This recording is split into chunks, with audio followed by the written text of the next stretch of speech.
Pemirsa, Ajudan Kapolda Kalimantan Utara Brigpol Setio Herlambang ditemukan tewas bersimbah darah di rumah dinas Kapolda Kaltara. Ia diduga tertembak saat membersihkan senjatanya. Brigpol Setio Herlambang ditemukan tewas kemarin sekitar pukul 13.10 waktu Indonesia Tengah. Brigjen Setio Ajudan Irjen Daniel Aditya Jaya itu diduga tewas tertembak senjata api jenis HS yang tengah dibersihkannya. Kabid Humas Polda Kaltara, Kombes Polisi Budi Rahmat mengatakan korban ditemukan di kamarnya dengan senjata berada di sampingnya. Ia juga menegaskan tidak ada orang lain di dalam kamar saat korban ditemukan. Tim dari Ditreskrimum dan Bitpropam Polda Kaltara juga telah melakukan olah TKP. Dugaan sementara Brigpol Setio Herlambang tewas karena kelalaian saat membersihkan senjata api dan bukan karena bunuh diri. Saat ini jenazah telah diberangkatkan ke kampung halamannya di Kendal, Jawa Tengah. Namun jenazah akan diotopsi terlebih dahulu di Rumah Sakit Bayangkara, Semarang. Faktor kesengajaan dari meninggalnya Ajudan Kapolda Kalimantan Utara Brigadir Polisi Setio Herlambang yang ditemukan tewas bersimbah darah di rumah dinas Kapolda Kaltara. Untuk membahasnya sudah bergabung bersama kami analis kepolisian yang juga mantan Kabareskrim Polri Susno Duaji dan psikolog forensik Reza Indragiri. Selamat sore Pak Susno dan juga Mas Reza. Saya ingin ke Pak Susno terlebih dahulu. Pak Susno, ini dugaannya adalah tertembak karena sedang membersihkan senjatanya sendiri, bukan bunuh diri ataupun juga penyebab lain. Ini dugaan hingga saat ini begitu. Tetapi kalau Anda melihat kasus ini, apakah Anda melihat ada kejanggalan, Pak Susno? Terlalu dini ya untuk mengatakan bahwa ini bukan bunuh diri, bukan ada ditembak orang lain dan sebagainya. Pertama, kita turut berduka cita atas meninggalnya almarhum Brigadir Setio dan juga turut prihatin kepada kepolisian atas kejadian ini. Mudah-mudahan ini yang terakhir. Yang pertama saya katakan masih banyak pertanyaan yang harus dijawab. Apakah ini bunuh diri? Apakah ini dibunuh? Apakah ini karena kelalaian? Ya, karena menurut informasi awal tidak ada saksi yang melihat. Tapi perlu digali ya. Ini sebaiknya tim markas besar yang turun supaya lebih objektif. Pertama, ajudan. Untuk menjadi seorang ajudan atau untuk menjadi pengawal pribadi atau untuk apapun juga yang dekat dengan pejabat tinggi, Kapolri, Kapolda dan lain pasti sudah melalui tes yang objektif, yaitu kemahiran menggunakan senjata dan tes psikologi gitu kan, psikotes gitu ya. Apakah lulus apa tidak, kemudian apakah dia mahir menggunakan senjata apa tidak. Nah, ini dikatakan kelalaian di dalam membersihkan. Berarti dia tidak ahli dalam membersihkan senjata api. Maka akan menimbulkan pertanyaan lagi. Mengapa dia bisa lolos menjadi pengawal pribadi yang menggunakan senjata pendek? Mengapa dia bisa lolos jadi ajudan? Kalau dia ajudan, ini pertanyaan lagi. Nah, kalau begitu ini harus dijawab pertanyaan ini. Dan yang harus menyelidiki adalah tim dari markas besar supaya lebih objektif. Ini harus diketahui apakah dia bunuh diri, apakah dia betul-betul lalai karena ketidakmahirannya di dalam mempergunakan peralatan yang dipercayakan pada dirinya atau ada unsur lain. Jadi harus dijawab dengan tidak cepat-cepat mengatakan bahwa ini karena kelalaian, bahwa ini tidak ada sama sekali unsur lain yang di luar karena kelalaian. Itu terlalu cepat mengambil kesimpulan itu. Dan sebaiknya kesimpulan seperti itu dilakukan oleh level markas besar. Gitu. Baik. Kalau Mas Reza sendiri setuju Mas bahwa kesimpulan ini terlalu dini, apa sebenarnya yang harus didalami, yang harus diperhatikan oleh pihak kepolisian? Karena kejadian kelalaian saat membersihkan senjata hingga menimbulkan korban tewas bukan kali ini saja terjadi. Kita ingat beberapa waktu lalu juga sempat terjadi di Kalimantan Barat yang akhirnya menembak tidak sengaja begitu ya kepada pengemudi mobil seperti itu. Situasinya adalah berdasarkan pemberitaan korban ini meninggal dunia pada hari Jumat pukul 13.10 di kediaman Kapolda Kalimantan Utara. Dari situasi itu saja sudah muncul pertanyaan. Pertama, dalam waktu kurang dari 24 jam pihak Polda Kaltara sudah membangun spekulasi bahwa ini bukan merupakan bunuh diri, melainkan kecelakaan. Betapapun sifatnya spekulatif, tapi tetap menjadi pertanyaan.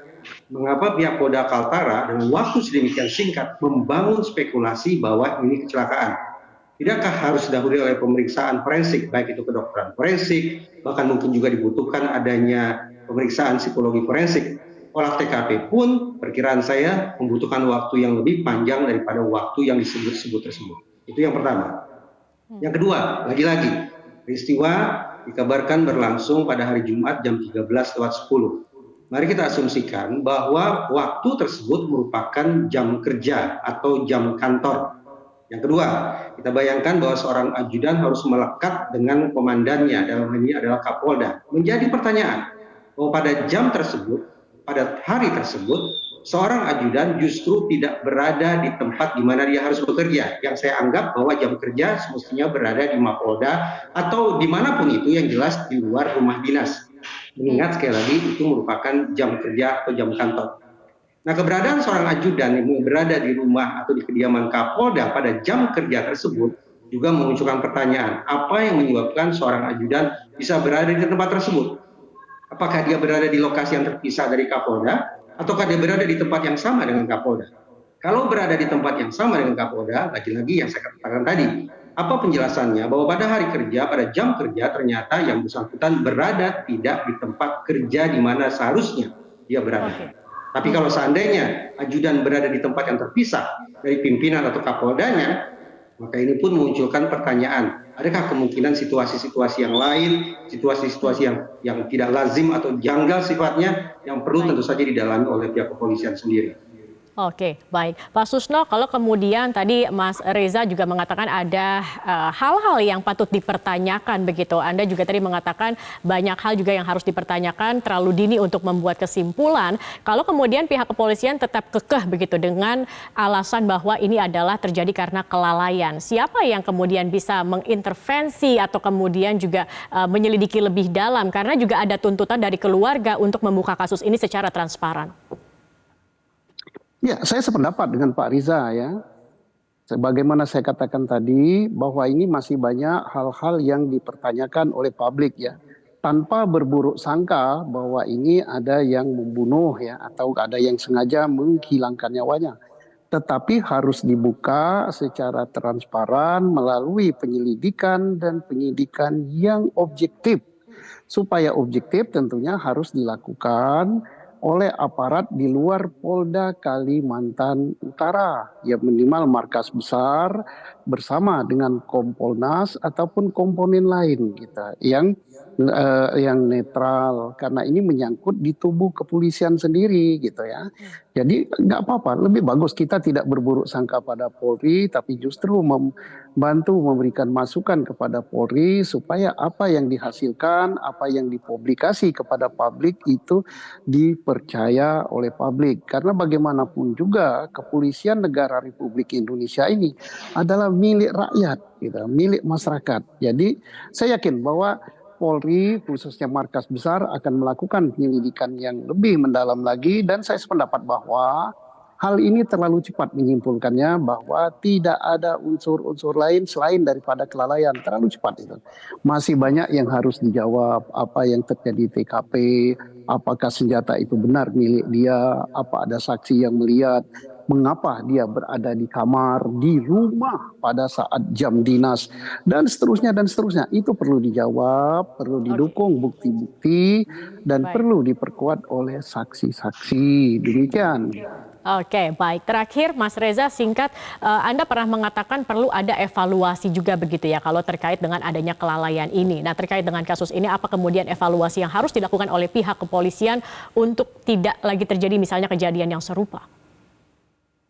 Setiap kali jatuh korban dari personil Polri, menurut saya kita tidak bisa langsung membingkainya sebagai masalah personil ansih, tidak. Masalah si yang bersangkutan saja, tidak cukup. Bagi saya, Polri tetap punya tanggung jawab untuk memastikan bahwa peristiwa serupa tidak akan terulang lagi di waktu yang akan datang. Konsekuensinya harus ada roda organisasi yang digerakkan secara lebih serius. Roda organisasi itu apa? Menurut saya paling tidak ada 3. Yang pertama adalah Lemdik, yang kedua adalah SDM, dan yang ketiga adalah Humas. Dengan kata lain, Sekali lagi, tidak cukup kita kunci masalah ini sebagai masalah adanya seorang anggota Polri yang entah apapun penyebabnya telah meninggal dunia, tapi sekali lagi organisasi Polri, institusi Tribrata harus bergerak secara lebih serius lagi untuk menekan kemungkinan terjadinya peristiwa serupa. Oke, baik. Terima kasih sudah bergabung bersama kami analis kepolisian yang juga mantan Kabar Eskrim Polri, Pak Susno Duaji, dan juga psikolog forensik Mas Reza Indragiri. Terima kasih sudah bergabung bersama kami di Metro hari ini. Selamat sore.